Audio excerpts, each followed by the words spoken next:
नमस्कार, बाखबर में आपका स्वागत है। मैं हूं राघवेंद्र सिंह। बाखबर में आज हम बात करेंगे मध्य प्रदेश में आफत की बारिश। दरअसल ये आफत की बारिश तो पहले से शुरुआत से हो रही थी, लेकिन इन 2 दिन की बात करें तो कहर इसलिए बरपा क्योंकि इंदौर में सिर्फ 6 घंटे में 4.5 इंच पानी गिरा। ये अपने आप में बादल फटने जैसा है। बादल तो नहीं फटे, लेकिन बादल फटने जैसी स्थिति इंदौर में बन गई थी। मध्य प्रदेश में इंदौर संभाग, भोपाल संभाग जबरदस्त बारिश, और इस बारिश ने कलई खोली है यहाँ की नगर सरकारों की, नगर निगम की, और उससे भी ज़्यादा कलई खोली है जो नए महापौर जीत कर आए हैं, जो नए पार्षद जीत कर आए हैं। शहरों के विकास के लिए उनके पास कोई ना तो रोड मैप है और ना कोई मास्टर प्लान का जिक्र कर रहा है। आज की चर्चा इसलिए भी महत्वपूर्ण है क्योंकि जो नगर की सरकारें जीत कर आई हैं वो ये बारिश से होने वाली स्थिति को देखकर अगले साल क्या तैयारी कर सकते हैं, उनको अभी से इसका रोड मैप बनाना पड़ेगा, प्लान करना पड़ेगा, और साथ में मास्टर प्लान की भी सरकार से बात करनी पड़ेगी। अगर मास्टर प्लान में देरी होती है तो नगर निगम के महापौर अपने स्तर पर शहर के विकास का एक प्लान बनाएं, एक रोड मैप बनाएं और उस पर काम करें जब तक कि मास्टर प्लान स्वीकृत नहीं होता है। इस पूरे मामले में ये भी कह सकते हैं हम कि जो नगर सरकारें जीत कर आई है उनकी बुद्धिमानी और नगर के सेवक की क्या भूमिका होगी, उसकी भी परीक्षा है। इस महत्वपूर्ण मुद्दे पर हम विस्तार से बात करेंगे। स्टूडियो में मौजूद हमारे साथ चर्चा करने के लिए हमारे सामाजिक कार्यकर्ता कमल राठी जी, वॉइस ऑफ भोपाल के अध्यक्ष विकास बोंद्रिया जी, मौसम विशेषज्ञ टेलीफोन लाइन पर जुड़ेंगे HS पांडे जी, और इंदौर से हमारे साथ वरिष्ठ पत्रकार जुड़ेंगी जयश्री पिंगले जी। आप सभी का बहुत बहुत स्वागत है। पहले हम सुन लेते हैं कि मौसम वैज्ञानिक पांडे जी क्या कह रहे हैं। खाड़ी में बने सिस्टम के कारण मध्य प्रदेश में भारी बारिश का दौर जारी है। कई जिलों में बाढ़ की स्थिति बनी हुई है। मौसम वैज्ञानिक HS पांडे जी हमारे साथ मौजूद हैं। थोड़े दिन पहले सर गैप था, लेकिन अब भारी बारिश एक बार फिर मध्य प्रदेश में देखने को मिल रही है। क्या स्थिति अभी मानसून को लेकर बनी? देखिए, प्रदेश में जो मानसूनी बारिश होने के लिए जो आवश्यक सिस्टम होने चाहिए वो अभी पूरे प्रदेश में सक्रिय हैं। बंगाल की खाड़ी में जो कम दबाव का क्षेत्र बना हुआ था वो छत्तीसगढ़, पूर्वी मध्य प्रदेश होते हुए अभी मध्य क्षेत्र में, यानी हम कहें कि मध्य प्रदेश का जो मध्य क्षेत्र है, मध्य और जो पश्चिमी क्षेत्र है, यहाँ पर अभी वो अवस्थित है। एक कम दबाव का क्षेत्र सौराष्ट्र और लगे हुए नॉर्थ ईस्ट अरेबियन सी के ऊपर में भी बना हुआ है। तो दोनों तरफ ये कम दबाव के क्षेत्र बने हुए हैं और मानसून द्रोणिका लाइन अहमदाबाद, इंदौर, फिर कम दबाव का क्षेत्र और जबलपुर, पेंड्रा रोड होते हुए हमारे प्रदेश के अंदर से पास हो रही है। तो कुल मिला के देखें तो प्रदेश में पर्याप्त मात्रा में नमी मिल रही है और इसी के कारण ये एक्टिविटी बनी हुई है। पिछले 24 घंटों में हम देखेंगे तो ये इन सिस्टमों के कारण काफ़ी रेन मिला हुआ है। और रेन के जो आंकड़े हैं वो यदि हम आपको दिखाएं तो पूर्वी मध्य प्रदेश में लगभग 15 सेंटीमीटर तक रेन जो हाईएस्ट हुआ है वो सागर में एक जगह है, जयसिंह नगर, वहाँ पे है। और पश्चिमी मध्य प्रदेश में देखें तो 24 सेंटीमीटर भैंसदेही, बैतूल में रिकॉर्ड किया गया है। तो ये रेन की स्थिति कल तक थी। आज थोड़ी सी कमी। तो हमने देखा कि बैतूल में भी हालात ख़राब हैं, लेकिन हम इंदौर पर फोकस करना चाहते हैं क्योंकि इंदौर में बीती रात 5.5 सेंटीमीटर बारिश हुई है, 5.5 इंच बारिश हुई है। ये अपने आप में हमने शुरुआत में कहा कि बादल फटने की तरह है। इंदौर से जुड़ी हमारे साथ वरिष्ठ पत्रकार जयश्री जी। जयश्री जी, आपका बहुत बहुत स्वागत है जी। नमस्कार। क्या हालत है ग्राउंड जीरो इंदौर में? क्योंकि कई हमने ऐसे सीन देखे जो डराने वाले हैं। पानी का बहाव इतना तेज था सड़कों पर कि 2 व्हीलर तो छोड़िए, 4 पहिया वाहन भी बह गए, घर बह गए। निचली बस्तियों में तो हालत खराब है। क्या वहाँ की जो नगर सरकार है उसने कुछ इस पर नोटिस किया है? क्या वहाँ लोगों से बातचीत कर रहे हैं? और जो कुछ आज इंदौर की दशा है, क्या वो नगर निगम, जो पिछली नगर निगम रही है, उनकी हम कह सकते हैं कि लापरवाही की वजह से सब कुछ शहर का बंटाढार हुआ है? आपकी राय? जी, मतलब कागज की नाव की तरह यहाँ पर कारें जो है वो बहती हुई दिखी और सबसे बहुत ही मतलब हृदय विदारक कई दृश्य ऐसे रहे कि लोग उन कारों में बैठे हुए थे और जिस तरह से पानी का प्रवाह आया उसके बाद में वो किस मुश्किल से निकले और क्या भयावहता थी वो वीडियोस में हमने जो सोशल मीडिया में देखे वो तो है ही। कुल मिला के ये अभी की सरकार क्या करेगी वो तो अभी बहुत नया मामला है। कुल मिला के बात ये है कि जो बेतरतीब विकास की जो रेखा बना दी जाती है या जो एक तैयार किया जाता है प्रपोजल्स, प्लानिंग, और बहुत कुछ कारण ये भी रहा कि जो भी जो बीच की जो नदी है, जो मतलब खान नदी नाला जो भी कह लीजिए, जिसको एक जमाने में वो खान नदी थी, उसको उन्होंने जो स्टॉपेज करके जिस तरह से उसको ब्यूटिफिकेशन करने की कोशिश की और उसमें जो नाला टेपिंग हुई है, तो ऐसी कई सारी चीजें हुई है जो कि परंपरागत पुराने जो स्रोत थे, आउटलेट्स के पानी के बहाव को ले जाने के, वो सारे बंद हो गए। लेकिन जयश्री जी, जो खान नदी की आप बात कर रहे हैं, खान नदी की सुंदरता के लिए आपस के जो किनारे उनको उन्होंने इतना सकरा कर दिया कि वो एक तरह से नाले में तब्दील हो गया, और जब बारिश हुई तो पूरा तटबंध तोड़कर पानी शहर में घुस गया।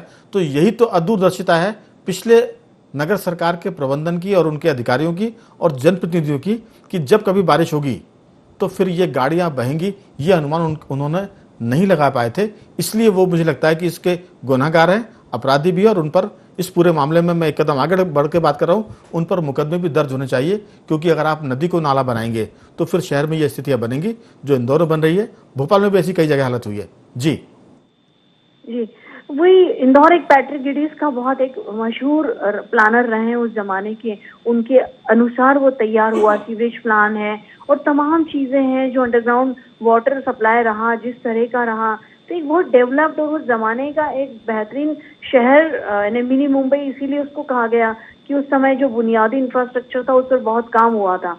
मुझे लगता है कि अगर इसी को बचा लेते ये लोग, परंपरागत जो पुरानी चीजें थी, तो शायद इतनी बेहाली नहीं होती शहर की। लेकिन वो सारी चीजें, और आप जानते हैं कि शहर जिस तरह से बड़ा होता है तो बहुत ज्यादा अतिक्रमण, सबसे पहले जो प्रभावशाली दबंग लोग होते हैं, बलशाली लोग होते हैं, वो सबसे पहले नालों पर, सरकारी जमीनों पर ही कब्जा करते हैं। उसमें ये भी नहीं देखा जाता फिर कि क्या ये शहर के हित में है या आने वाले समय में इसको क्या भयावह परिणाम निकलेंगे अगर बारिश ज्यादा होती है तो इसी तरह की पूरे शहर में इस तरह के अतिक्रमण है, और जो सामान्य चीजें हैं वो खत्म हो चुकी हैं, जो एक मतलब बेहतर शहर की अपन कल्पना कर सकते थे बुनियादी तौर पे। तो कह सकते हैं कि बहुत पैसा खर्च हुआ, लेकिन शहर बदरंग हो गया। ऊपर से सुंदर दिख रहा, लेकिन जो उसका पानी का मैनेजमेंट है, जो सफाई की व्यवस्था में, भले ही इंदौर भोपाल नंबर 2 नंबर 1 आ जाए, लेकिन जो मानव के लिए ज़रूरी मुहैया चीज़ें होती हैं, बुनियादी चीज़ें, वो ज़रूर गड़बड़ है। और विकास के नाम पर जो बेतरतीब हुई है बंदरबाट, वो दिक्कत पैदा करने वाली बात है। मैं लौटूंगा आपके पास, क्योंकि भोपाल भी स्मार्ट सिटी के लिए जाना जाता था। स्मार्ट सिटी होने के पहले भी इंदिरा जी ने एक बार कहा था कि भोपाल एक सुंदर शहर है, इसे और खूबसूरत बनाइए। तो ये पहले से सुंदर था, स्मार्ट था, लेकिन जो इंदौर की हालत है, मुझे लगता है कि हमारे साथ विकास बोंद्रिया जी है। बोंद्रिया जी, भोपाल को लेकर भी पिछले 25 सालों से मास्टर प्लान के बिना ही डेवलपमेंट हो रहा। मैं इसमें सिर्फ 2 वाक्य और जोड़ूंगा। आदमी का अपना घर होता है, बिना इंटीरियर के भी वो अपने घर को सजा लेता है।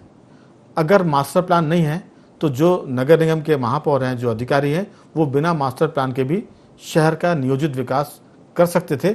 लेकिन जो जैसा इंदौर की हालत थी, मुझे लगता है कि विकास के नाम पर बंदरबाट हुई, और जो दबंग थे उन्होंने अपने हिसाब से शहर को बढ़ाया, घटाया, बिगाड़ा, सब कुछ किया, और वो आज दिख रहा है। आपकी राय?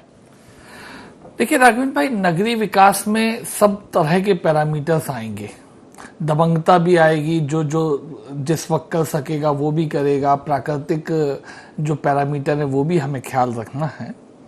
और यकीनन एक बात मैं कहूँगा, आपने ठीक कही कि नियोजन हमें करना है, लेकिन नियोजन इसी तरह करना है कि आग, पानी और हवा, ये एक ऐसी चीजें हैं जिनका मुकाबला इंसान कर नहीं सकता। जब अपना तीव्र वेग दिखाती हैं तो हर चीज खत्म कर देती है, और पीढ़ियों का संचित किया हुआ एसेट जो है वो बिखर जाता है। तो आप सारी गड़बड़ियों को स्वीकार कर रहे हैं? देखिए, गड़बड़ियां तो एक लोक कल्याणकारी सरकार में जब आप उसे बहुत मैग्नीफाइंग रूप में देखेंगे तो अपने आप होना बहुत आसान होती है। विदाउट मैग्नीफाइंग जो आप स्क्रीन पर देख रहे हैं कि खिड़की दरवाजे तक डूबने की स्थिति में आ गए हैं, ये मैग्नीफाई नहीं है, ये तो अंधा भी देख सकता है और इन चीजों को बहरा भी सुन सकता है।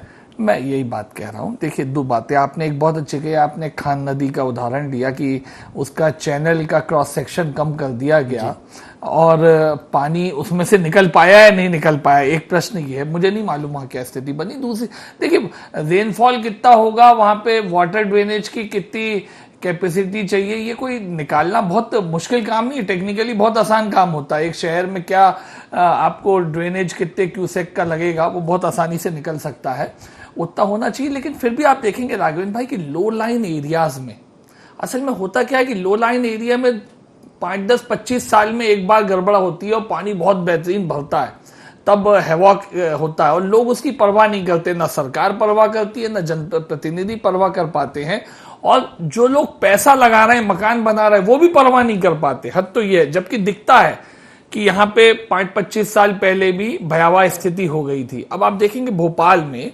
एक बाणगंगा नाला है, उसके बारे में कहा जाता है साहब उसमें बाढ़ आ जाती है, झुग्गियां अरे डूबेंगी, वो तो पानी निकलने निकास का ही स्थान है, वैली है, यूं पानी निकलने के लिए छोड़ी, आपने वहां झुग्गी बना ली है। तो उसमें तोहमत आप किसी को नहीं दे सकते। हम मुद्दे पर फोकस करेंगे।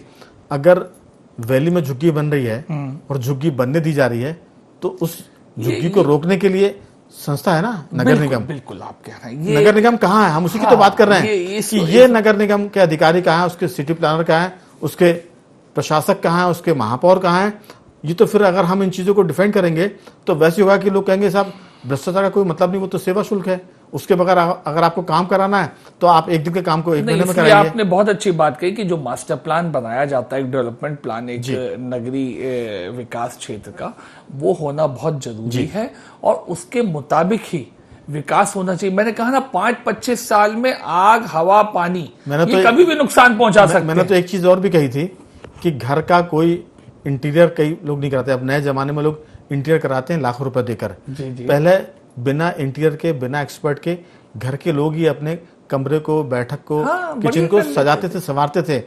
तब मास्टर प्लान नहीं होते थे, तब इंटीरियर नहीं होते थे। मेरा कहना यह कि समझ जयपुर शहर की हम बात करें, सैकड़ों साल पहले उस जयपुर शहर को तब के राजा महाराजा ने ठीक से बनाया था। इंदौर का जयश्री पिंगली जी जिक्र कर रहे थे कि जब इंदौर शहर छोटा था तब उसकी प्लानिंग बहुत अच्छी की गई थी। अब सब कुछ है आपके पास, देखिए लेकिन आपकी नीयत नहीं है। मैं लौटूंगा, असल में नीयत का ये जो बेईमानी है, ये जो बेईमानी है, मैं बोलूंगा ये गुनाह है। और इस गुनाह से ना तो नगर निगम माफ हो सकती है और ना सिटी प्लानर, ना उसके प्रशासक, ना महापौर, और ना जो एक मिनट इसमें एक बात मैं महत्वपूर्ण रोकूं, जो लोग बेनिफिशियरी होते हैं उस स्थान के ऊपर निर्माण करके रहते हैं, प्रतिष्ठान खड़ा करते हैं, वो भी उतने ही उसमें बचना चाहिए। आपकी एक पीढ़ी पूरी खत्म हो जाती है उस पानी और हवा के वेग में। बिल्कुल सीधी सी बात है राठी जी। दरअसल अगर रात को 11 बजे कोई निकलता है घर से और वो लुट जाता है तो कई बार पुलिस कहती है कि 11 बजे निकले क्यों, मजबूरी थी उसकी निकलने की। अगर किसी ने नाले के किनारे घर बनाया है,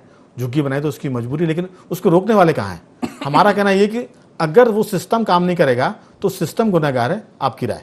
नहीं, बिल्कुल आप जो सिस्टम की बात कर रहे हैं, तो सबसे बड़ी बात है कि जो सिस्टम है, जो पॉलिटिकल सिस्टम है, सारे नियम बने हुए हैं, लेकिन जो पॉलिटिकल सिस्टम है उन नियमों को सही ढंग से लागू करने नहीं देता है और काम नहीं करने देता है। वो सिस्टम जो बेसिकली पॉलिटिकल सिस्टम है। इसके बाद हम ये देखते हैं कि मास्टर प्लान, अब उसके पैरामीटर्स हैं, पहले रीजनल प्लान है, मास्टर प्लान है, जोनल प्लान है जी। तो आज मास्टर प्लान भोपाल का 95 में आया, इंदौर का भी लगभग तब आया था, 2035 का प्रस्तावित है, भोपाल का 2031 का प्रस्तावित है, लेकिन उनके जोनल प्लान आज तक नहीं बने। अब जोनल प्लान पिछले 10 दिन पहले मैंने देखा कि जोनल प्लान बनाने की सरकार ने तैयारी की है। तो आप सोचिए कि पूरा विकास ही हो गया, अब जोनल प्लान का करेंगे क्या वो, क्योंकि उसी के हिसाब से सब जगह छोड़नी है भाई। मास्टर प्लान फ्रॉड होता है, यही तो गुनाह है, यही अपराध है शहर के साथ। इसके बाद एक सुझाव यह है, जैसे मैं कल कलियासोत नदी पे गया था, भोपाल में पहले पात्रा नदी होती थी जो नाला हो गई, अब कलियासोत नदी है, उसका जो पार्ट जब आ रहा है तो एक तरफ तक का पार्ट तो ठीक है, उसके आगे पूरे झुग्गी क्षेत्र है। तो क्यों ना सरकार ये प्रधानमंत्री आवास योजना में सर्वप्रथम इन झुग्गी बस्तियों को जो कि खतरे के निशान के पास हों, जहां जैसे विकास भाई ने बताया कि भाई 20-25 साल में कभी ऐसा घटना घट सकती है, तो क्यों ना इनको सबसे पहले आप उनको स्थान दे दें, उनको घर शिफ्ट कर दें। आप ऐसे स्थान क्यों चयन कर रहे हैं जहां से आप बेच सकें, उससे मुनाफा कमा सके सरकार। महत्वपूर्ण बात की है कलियासोत को लेकर। कलियासोत बांध एक मिट्टी का बांध है, उसके बारे में कहा जाता है कि ये हमेशा खतरे में है, क्योंकि जब अर्जुन सिंह मुख्यमंत्री हुआ करते थे तब उसको बांध बनाया गया था और उसकी जो पिचिंग है, जो दीवार बनी हुई जो शहर को तरफ पानी को रोकती आने से, वो मिट्टी की बनी है और पत्थर से उसको पाट दिया गया है। लेकिन आप देखिए कि उसके किनारे पूरी टाउनशिप बन गई, कोलार पूरी बस्ती बन गई और करोड़ों की कीमत के महंगे महंगे वहाँ बड़े बड़े अफसरों के मकान है। तो सवाल यही है कि जब ये बन रहे थे, वो जिसने बनाया उसकी तो गलती है, लेकिन वो सिस्टम क्या कर रहा था? क्या आंखें बंद किए था? उसने बनने क्यों दिए गए?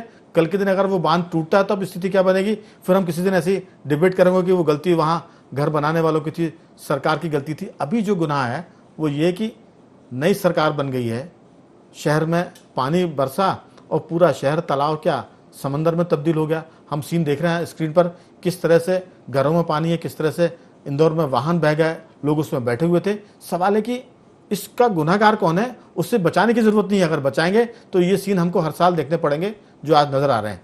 नहीं, आप इसमें माननीय सर्वोच्च न्यायालय के भी कई निर्णय हैं, एनजीटी के कई निर्णय हैं और उसी हिसाब से कानून भी बना हुआ है। लेकिन ये पूरा का पूरा दोष उन जनप्रतिनिधियों का है जिनने वहां पर अपने वोट के खातिर लाभार्थी को कहीं ना कहीं उसने प्रोत्साहित किया, वहां बैठाया। इसलिए मैं कह रहा हूं कि सबसे पहले उन्हीं को मकान अलॉट कर दिया। राठी जी, हम अकेला जनप्रतिनिधियों को दोषी नहीं ठहरा सकते, क्योंकि जो नौकरशाही होती है वो इसी बात के लिए चुनकर आती है, इसी बात के लिए वो एग्जाम पास करके आती है कि वो किस तरह से कानून का पालन करे। मैं लौटूंगा, 2 लोगों के मैं अधिकारियों का नाम लूंगा। भोपाल में थे महेश नीलकंठ बुच, उन्होंने नगर निगम में जो काम किया था तब भी पॉलिटिकल प्रेशर होते थे, लेकिन जो उन्होंने जो काम किया आज से 30 साल 40 साल पहले, आज भी हम उनका जिक्र कर रहे हैं।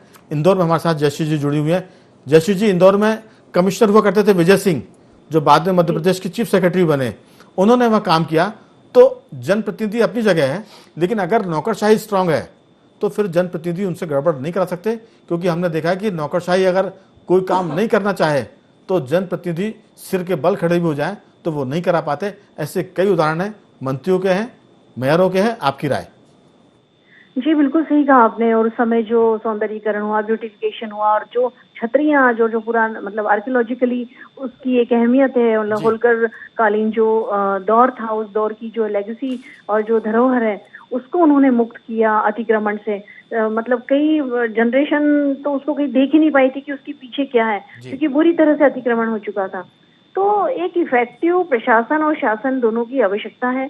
और अभी मैं ये जो देख रही हूँ कि एक बहुत बड़ा कारण ये भी है शहर की अव्यवस्था और जो दौर है उसका, कि एक पॉलिटिकल लीडरशिप जो खत्म हो गई है। भोपाल का तो मैं क्या कहूँ, लेकिन इंदौर की जो पॉलिटिकल लीडरशिप एकदम से ही खत्म हो गई है। और जो प्रशासन और जो ट्रांसफर होकर अधिकारी आते हैं कुछ सालों के लिए, जो पूरे शहर को तो नहीं समझ पाते हैं और ना इस तरह का कोई पॉलिटिकल लोगों के साथ में, लीडर्स के साथ में उनका कोई कोर ग्रुप है या कोई बात हो रही है या कोई डेवलपमेंट पर इश्यूज पर या कोई प्रपोजल पुटअप करने के पहले या प्लानिंग कुछ होने के पहले ना तो बात हो पा रही है ना कुछ। जो प्लान प्रशासनिक तौर पर बनते हैं उसको ही अमली जामा पहनाया जा रहा है कुल मिलाकर। तो एक बहुत पुराने लोग और जो शहर को समझते हैं उनके बीच में और नया जो प्रशासन है उसके बीच में भी बहुत भारी अंतर होता है। एक कम्युनिकेशन का लंबा गैप होता है, एक वो भी बहुत बड़ा कारण है। पुराने एक्सपर्ट से कभी ओपिनियन नहीं ली जाती है, ना इस तरह का कोई फोरम है जिस पर कि इस तरह से बात हो, सिटी डेवलपमेंट पर बात हो या कुछ और बात हो। पहले ऐसा नहीं होता था। पहले प्रशासन, शासन, बहुत सारी चीजें एक साथ होती थी। डेवलपमेंट्स को लेकर बहुत सारी रचनात्मक संगठन काम करते थे, उनके प्रतिनिधि होते थे, उनके साथ भी एक कम्युनिकेशन होता था, जो अब बिल्कुल मुझे लग रहा है कि दिखाई नहीं देता है। तो एक ये भी कारण है कि काम हो रहा है लेकिन उसका असर जो है, उसका असर बेहतर होने की बजाय लोगों के लिए संकट की तरह वो चीज सामने आती है। जस्टिस जी, आपने कहा कि इंदौर की जो पुरानी व्यवस्था थी उसी के चलते इंदौर को मिनी मुंबई कहा जाता था। मिनी मुंबई तो क्या, मुंबई समंदर के किनारे है, हर साल की बारिश में वो बहुत सारा इलाका डूब जाता है, मुंबई की बात करें। लेकिन अगर इंदौर को नहीं संभाला गया तो ये सच में मिनी मुंबई स्थायी रूप से हो जाएगा। फिर ये जो सीन हम देख रहे हैं स्क्रीन पर कि गाड़ियाँ 4 व्हीलर बह रहे हैं, दोपहिए वाहन बह रहे हैं, घरों के भीतर पानी भरा हुआ, नाव चलने जैसी स्थिति हो रही, फिर ये हर साल के नज़ारे होंगे। आपने कहा अधिकारी, नए अधिकारी आते हैं, उनका एक तरह से संवाद नहीं होता है स्थानीय लोगों से, वो समस्या को समझ नहीं पाते, जब तक वो समझते हैं तबादला हो जाता है। तो शहर को समझने की भी ज़रूरत है और उसके अलावा जो नई पीढ़ी के अफसर आ रहे हैं वो ये जानने की कोशिश करनी चाहिए, क्योंकि बड़ी एग्ज़ाम पास करने से आपके पास बुद्धि नहीं आ सकती। आप पास तो कर सकते हैं, उसके लिए शहर को समझना और उसके निदान ढूंढना ये जरूरी है। आपकी राय? जयश्री से हमारा संपर्क कट गया। विकास जी, जो स्थिति जी इसी मामले में जयश्री जी से जो पूछ रहे थे, अब देखिए मुझे नहीं लगता ऐसा कि कोई कम्युनिकेशन बहुत गैप होता है। जो विशेष बात है, देखिए नियोजन कई तरह का होता है, एक होता है शॉर्ट टर्म, एक होता है लॉन्ग टर्म नियोजन। जो लॉन्ग टर्म नियोजन होता है वो लोकल अथॉरिटीज, मतलब जो एग्जीक्यूशन के ऑफिसर्स हैं, वो बिल्कुल नहीं कर सकते, क्योंकि उनकी सोच जो होती है वो शॉर्ट टर्म प्रॉब्लम्स को निपटाने की होती है। अब आपने कहा ना, जैसे खान नदी का या भोपाल में जो बड़े नाले हैं वो क्या क्रॉस सेक्शनल एरिया के हों, उनकी क्या टेक्निकल डायनेमिक्स हो, वो एक लॉन्ग टर्म व्यवस्था है जी। उसको करना चाहिए। अब हम एक मिनट, मैं जो बात बड़ी विशेष तक, जनप्रतिनिधि में आप पार्षद से उम्मीद नहीं कर सकते कि वो कोई लॉन्ग टर्म प्लानिंग करे। अरे साहब, वो तो 5 साल के लिए आया है, वो तो ठुड्डी में हाथ लगाने का काम करता है लोगों के, और अपने अगले 5 साल के लिए तैयार कर रहा है। 5 साल के लिए आता है, लेकिन 50 साल की व्यवस्था करता है पैसे के मामले में। नहीं, देखिए अब वो लेकिन मैं बताऊं, वो छोड़िए एक मिनट, मैं प्लानिंग की बात कर रहा हूं। जो हम भटक जाएंगे प्लानिंग की बात, हमें जो बात है कि डेवलपमेंटल प्लान, जोनल प्लान, इनके मार्फत करना और नॉर्म्स ऐसे बनाना है कि जैसे नीति आयोग है या पहले 5 वर्षीय योजना होती थी, हम बहुत लंबा जा रहे हैं, नहीं वहां जाने की जरूरत नहीं है। सिर्फ इतनी सी बात है कि शहर में जो कुछ हो रहा है इसका गुनहगार कौन है? आप लॉन्ग टर्म प्लान करें, शॉर्ट टर्म करें, इससे कोई मतलब नहीं है। इसमें उनको सिर्फ इस बात से मतलब जो शहरवासी है, शहर बहुत अच्छे बने हैं हमारे, कोई दिक्कत नहीं है। अव्यवस्था कैसे दूर हो? मैं ऑप्टिमिस्टिक हूं। हमने बहुत अच्छा विकास किया है, सुविधाएं दी हैं, लेकिन कभी कभी शॉर्टकमिंग्स आती हैं। आपको याद होगा गांव खेड़े में भी पहले भी और आज भी बहुत है, फेयर वेदर रोड्स बनाई जाती है जो 10 महीने तो बहुत अच्छी रहती हैं, काम करती हैं, 2 महीने बारिश के सीजन में दिक्कत होती है। तो आज भी हमें वो जो फेयर वेदर रोड वाला सिस्टम है, लेकिन अब शहरी विकास में उसे हमें धीरे धीरे छोड़ना पड़ेगा। हमें चाहिए, जैसे अब भोपाल का MP नगर है या इंदौर का जो कोर एरिया है, अब उसमें एक इंटीग्रेटेड प्लानिंग चाहिए। एक साथ हमें sewer line, water supply line, road network, किसकी जिम्मेदारी है? और तो एयर से जो हम बात कर रहे हैं आजकल की, वो बाल्टी चल के, रोपवे चल के भी ट्रैफिक हो जाए, वो हमें प्लान करना पड़ेगा। वो करना पड़ेगा शासन को, प्रशासन को, शहरवासियों को। ये मिला जुला प्रयास होगा। प्लान और फिर उसका एग्जीक्यूशन कौन करेगा? पब्लिक तो नहीं करेगी ना। एग्जीक्यूशन यहीं पर बात आती है। मैं लौटूंगा, दिक्कत बस यही है, नगरीय सरकारें ही करेंगी। जब वो नहीं करेंगी तो गुनाहगार होंगे, फिर हम ये कहकर नहीं बच सकते कि साहब वो तो थोड़ा बहुत चलता है। वो हमें पब्लिक प्रेशर क्रिएट करना पड़ेगा। ये डिबेट उसी का हिस्सा है। राठी जी, दरअसल हम इस बात पर पकड़ना चाहते हैं, इस मुद्दे को, इस सिरे को ढूंढना चाहते हैं कि ये जो सारा मसला है ये 1 साल का नहीं है। अगर ये हो रहा है, गलत बस्तियां बस गई हैं, अगर नदी को नाले में तब्दील कर दिया गया है, तो वो नक्शा किसने बना था, वो प्लान किसने किया था?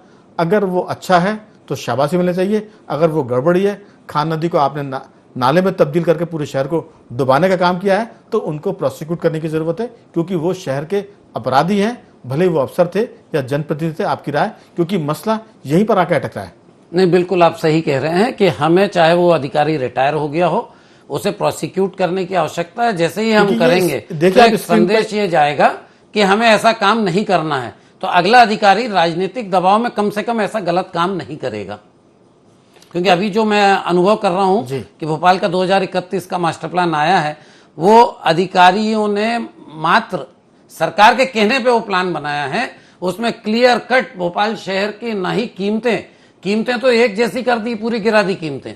वो प्लान एग्जीक्यूट हो जाता है तो पूरी कीमतें खत्म हो जाएंगी, बड़ा तालाब खत्म हो जाएगा, सारे छोटे छोटे तालाब खत्म हो जाएंगे। इतना खराब प्लान आया है, लेकिन अब सरकार की इच्छा थी, अधिकारी ने वैसे ही काम कर दिया। चलिए, उम्मीद करते हैं कि सरकार कहीं ना कहीं जागेगी और उस प्लान को रोकेगी जो शहर के तालाबों को, जो धरोहर को खत्म करने के लिए है। तो उम्मीद करते हैं कि ये जो आसमान से आफत की बारिश हो रही है, इससे तो निजात पालें, लेकिन जो जमीन पर बारिश है, अफसरों की अव्यवस्था की, राजनेताओं की बदनीयती की, वो बारिश रुके और शहर बचे, लोग बचे। बाखबर में आज सिर्फ इतना ही। कल किसी और मुद्दे पर बात करेंगे। तब तक बने रहिए हमारे साथ और देखते रहिए IND24।